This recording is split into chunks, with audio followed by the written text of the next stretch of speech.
Halo semuanya, perkenalkan nama saya Abdul Latif Fauzan dengan NIM 165241184 sebagai Ketua Kelompok 1 kelas 35.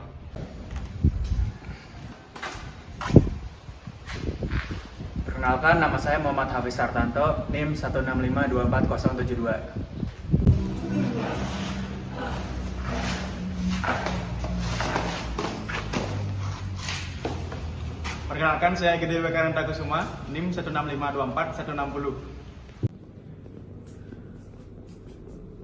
Halo semua, perkenalkan nama saya Gerudo Artemius dengan NIM 1962404 sebagai anggota kelompok 1 dari kelas 35. Program Mahasiswa Hijau. Program Mahasiswa Hijau akan dilaksanakan di Jalan Caringin. Jalan Caringin merupakan tempat strategis untuk tempat tinggal khususnya bagi mahasiswa-mahasiswi dari Institut Teknologi Bandung, sehingga terdapat banyak indekos di sepanjang jalannya. Dapat dilihat secara langsung di daerah Jatinangor terdapat ketidakmerataan tingkat kehijauan antara suatu daerah dengan yang lainnya. Ada masyarakat yang memperhatikan lingkungan sekitar dengan memperbanyak tanaman hijau, dan ada juga daerah yang minim penghijauan tetapi polusi yang dihasilkan sangatlah tinggi, sehingga berdampak pada kualitas udara. Hal ini tentunya berlawanan dengan sila kelima Pancasila yang menegakkan prinsip keadilan dalam hal pemerataan lingkungan hijau daerah Jatinangor.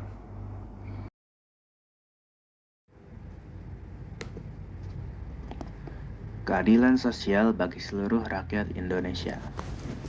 Itulah yang terpapar dalam sila kelima padi dan kapas.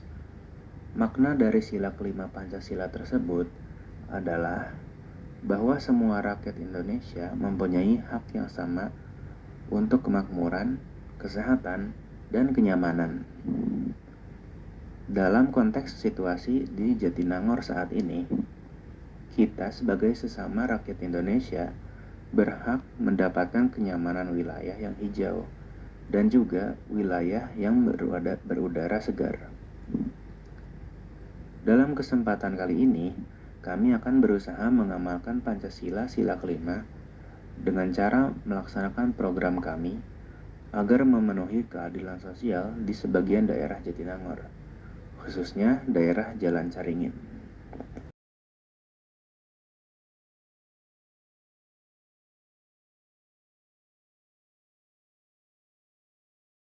Mengapa kami memilih lokasi Jalan Caringin? Karena kami telah melakukan survei secara langsung dan menyadari bahwa Jalan Caringin merupakan daerah yang kualitas udaranya kurang baik. Hal tersebut didorong oleh beberapa faktor. Faktor pertama adalah kurangnya tanaman hijau sepanjang Jalan Caringin. Sepanjang jalan kurang lebih 100 meter hanya terdapat sekitar 5 pohon saja. Faktor kedua adalah banyaknya kendaraan bermotor yang lewat.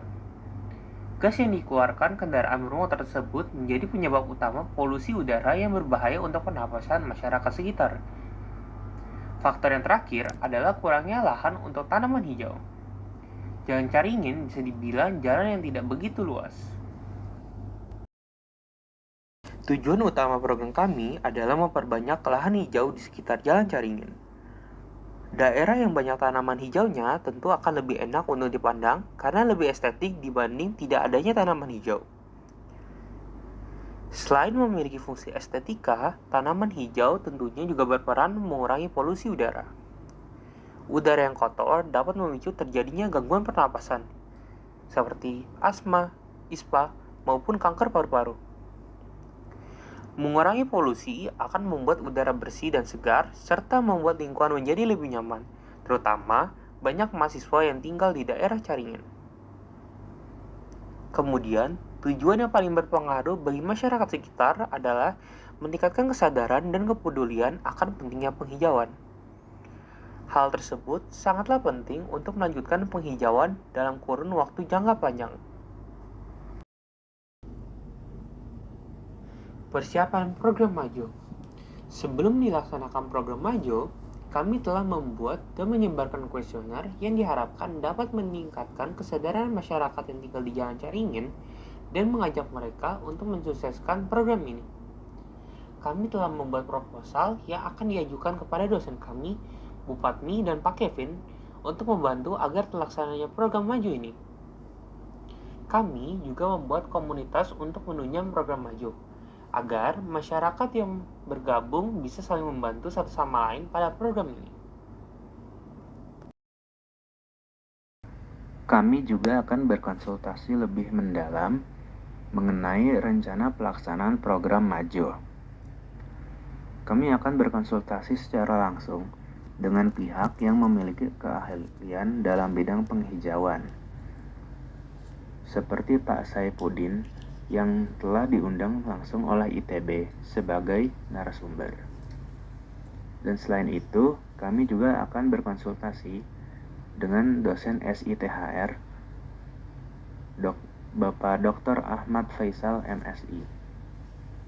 Kami melakukan konsultasi agar pelaksanaan program Majo dilakukan dengan siap dan matang.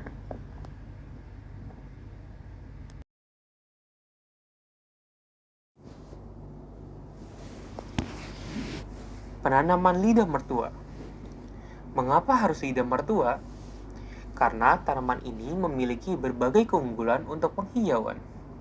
Pertama, tanaman ini sangat tahan terhadap kondisi lingkungan yang kurang ideal, seperti minimnya air, cahaya rendah, dan suhu ekstrim. Sehingga cocok ditanam di daerah Jatinangor, khususnya Jalan Caringin, yang kurang lahan hijau dan suhu hariannya cenderung panas.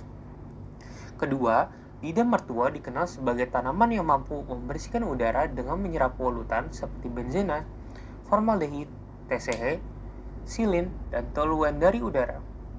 Lidah mertua melakukan jalurifikasi karbon, CAM, yang berarti di malam hari tanaman ini akan menghasilkan karbon dioksida dan dapat menghasilkan oksigen yang bermanfaat untuk perbaikan kualitas udara. Selain itu, menanam tanaman lidah mertua dapat menambah keindahan visual di area Caringin. Di program ini, kami akan mempersiapkan alat-alat dan bahan yang diperlukan untuk menanamkan tanaman hijau lidah mertua, dan juga vertical gardening seperti pot, bibit, tanah, pupuk, kerangka besi, dan sebagainya. Kami telah melakukan survei ke beberapa tempat, dan Pondok Al-Latif menjadi tujuan pertama kami untuk menjalankan program Majo ini. Langkah penghijauan kedua kami adalah vertical greening.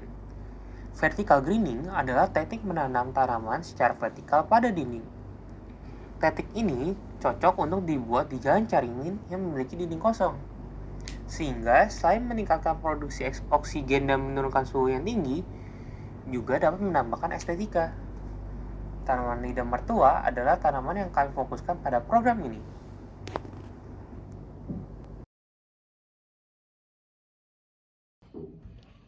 Namun, pada akhirnya, penghijauan tidak akan memiliki dampak efektif jika kita tidak memiliki kesadaran akan pentingnya menjaga kelestarian lingkungan. Karena keberlanjutan adalah hal yang paling penting jika kita ingin membuat perubahan.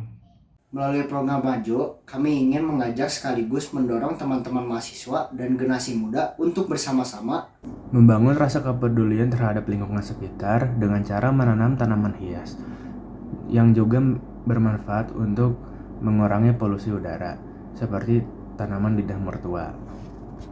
Juga dengan menggunakan metode vertical greening yang praktis dan mudah diterapkan pada lingkungan perkotaan, serta kesan estetika yang sering dikritisasi dan juga diperlukan oleh generasi muda, maka dapat dihidupkan melalui vertical greening.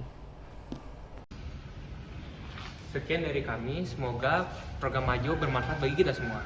Terima kasih.